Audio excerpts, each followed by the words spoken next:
controlada, é muito pouco, serve muito para a bandeira política e as ações efetivas de controle do gasto, mesmo de otimização do gasto, fica meio que relegado ao segundo plano.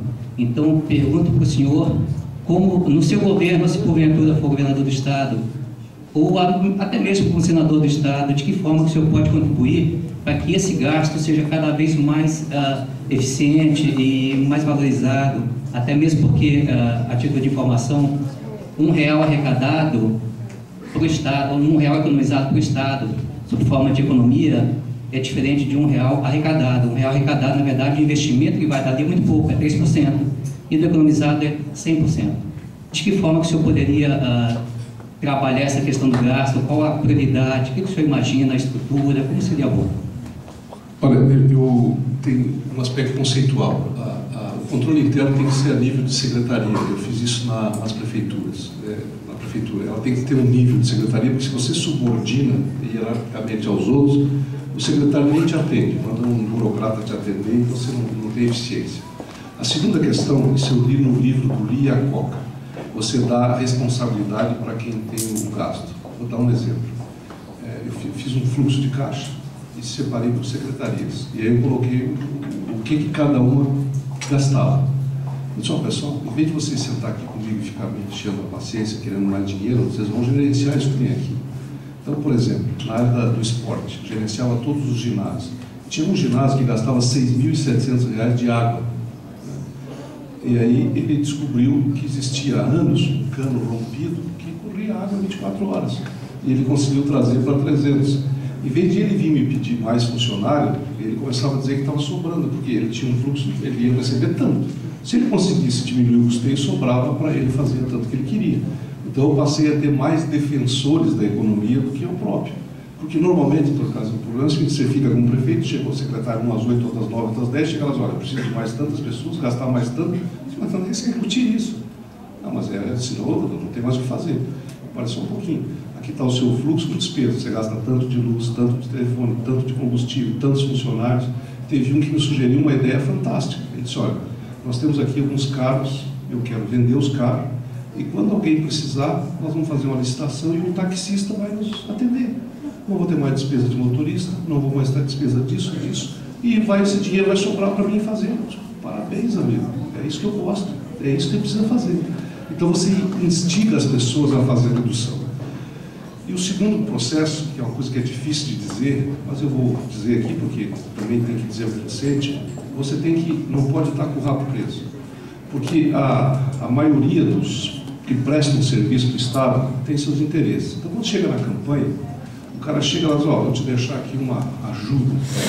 E você fica muito grato porque o cara está ajudando você. Só que quando você vai ser governador, você não consegue tirar o cara fora, reduzir, porque... Então, eu tenho feito, os caras falam, você tem que, como é que você vai fazer 700 quilômetros? Vai arrumar um avião? Não, eu vou de carro, não quero, não posso, porque se eu arrumar, alguém vai pagar, e aí eu não vou ter condições de dizer, olha, esse cara aqui tira fora. Então, por exemplo, nós temos um sistema de vigilância eletrônica. Quanto é que custa isso hoje? Todos os patrimônios têm um alarme, né? E aí, dispara o tal do alarme, o que a empresa faz? Aciona a polícia lá ver. Então, por que você já não coloca esse direto na polícia e o cara pega o radinho lá e diz, olha, qual é a viatura mais próxima, vá lá ver. Quanto sobra isso? Agora, se eu aceitar na campanha que o cara me ajude com alguma coisa, daí, será que eu vou ter autonomia para fazer isso? Esse negócio tem que ter coragem de dizer, tem que ter a firmeza de chegar lá limpo, para poder tomar essas atitudes. Aí tu começa, e eu concordo contigo, o segredo é gerenciar a despesa, porque a receita não está na tua mão. Se a economia crescer, aí tu consegue aumentar, mas isso tu não tem controle. Agora, a despesa, então são coisinhas simples, mas que funcionam. Você imagina se no secretário tal, você diz, olha, você vai receber tanto, a despesa é tanto, diminui isso aqui, tudo que você economizar, tu vai poder fazer de trabalho. E aí o cara começa a se realizar, se motivar, formar equipe e começa a ter resultado. Então, para mim, essa é a forma.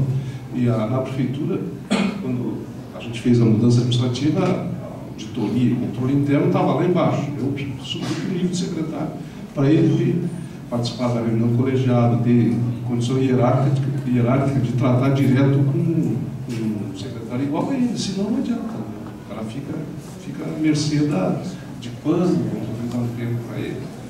E esse é um trabalho difícil. Mas eu queria agradecer muito a oportunidade, eu me sinto privilegiado de estar aqui, de ter o privilégio de conviver com vocês, o Edmundo, o Antônio Carlos, todos, né?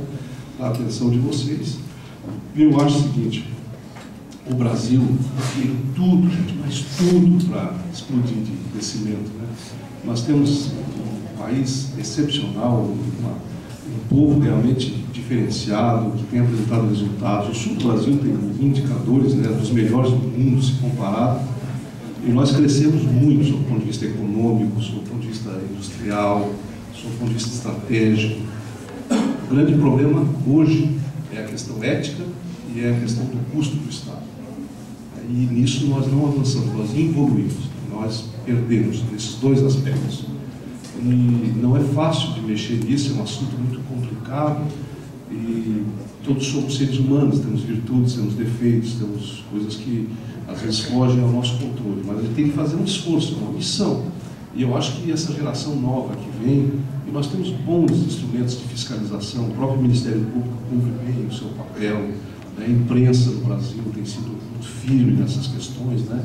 E nós temos que agora ter uma visão de fazer com que o Estado não seja ausente, nem a questão de mínimo, porque na realidade social do Brasil seria uma idiotice defender isso, mas que ele seja eficiente e que ele tenha condições de não atrapalhar, porque houve crescimento no Brasil, houve, claro, melhorou a vida das pessoas, sim, mas outros países cresceram muito mais do que o nosso, e qual foi o nosso problema?